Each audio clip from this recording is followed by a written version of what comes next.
Assalamu alaikum, day 7 of Ramadan. Back to our subject of war, fighting, killing. It's about time somebody told you what Quran says about this.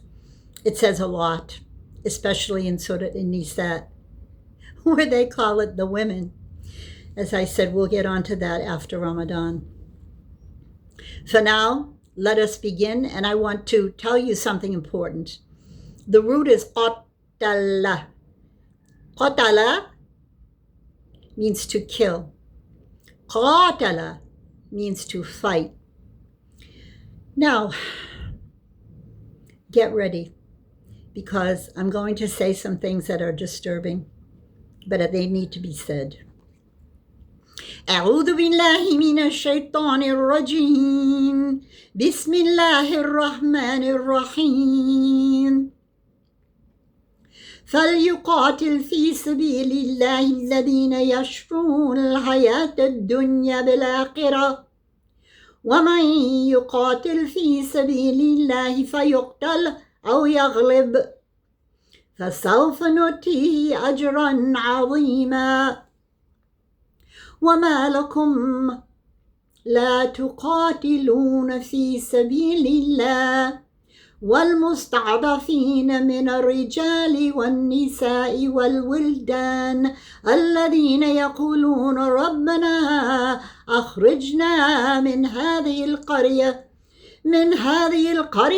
الظالم أهلها واجعل لنا من لدنك وليا واجعل لنا من لدنك نصيرا الذين آمنوا يقاتلون في سبيل الله والذين كفروا يقاتلون في سبيل الطاغوت فقاتلوا أولياء الشيطان إن كيد الشيطان كان ضعيفا. I will read you the translation from Sahih International, and I will also make my anecdotal reflections because they're necessary, especially in something like this, because it needs further elucidation, shall we say. So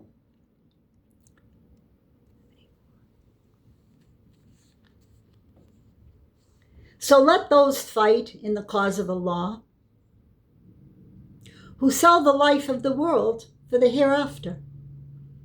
And he who fights in the cause of Allah and is killed or achieves victory, we will bestow upon him a great reward. And what is the matter with you that you fight not in the cause of Allah? And the oppressed among the men and the women and the children who say, Our Lord, take us out of this city of oppressive people and appoint for us from yourself a protector, and appoint for us from yourself a helper. Those who believe fight in the cause of Allah, and those who disbelieve fight in the cause of Taghut. So fight against the allies of Satan. Indeed, the plot of Satan has ever been weak. So we have the Qatila and the Qatala. And we have the order that Allah has given that you go forth and fight. So, who are the Taghut? They are those who exceed the limits. The Taghut, Tagha, they exceed all limits of humanity. And that is what we are witnessing right now.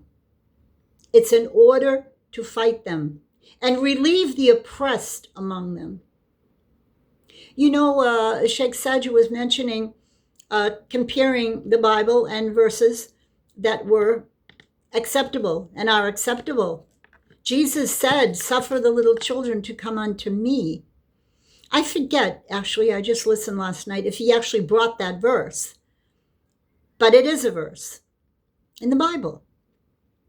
So if Jesus said that, he was asking the little children to come unto him. Jesus was a Muslim. Jesus spoke for Allah. No such thing as 3 in 1. No such thing as son. And let's get back. They were crying for help.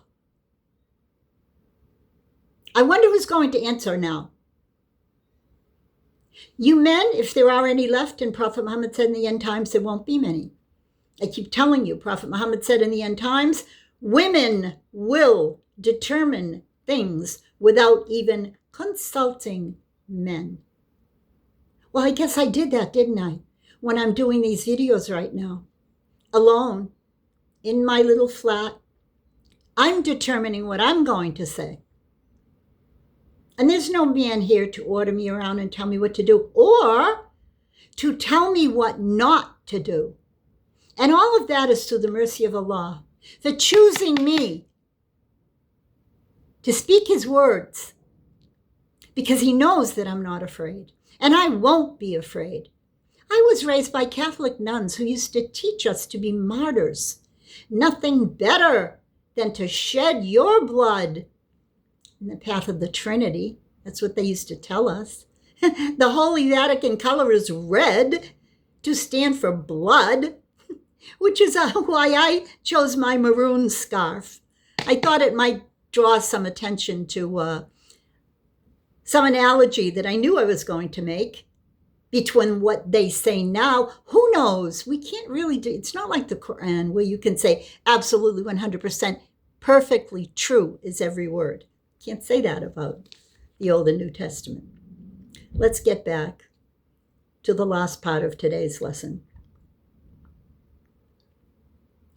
Have you not seen those who were told, restrain your hand from fighting, establish prayer, and give zakat?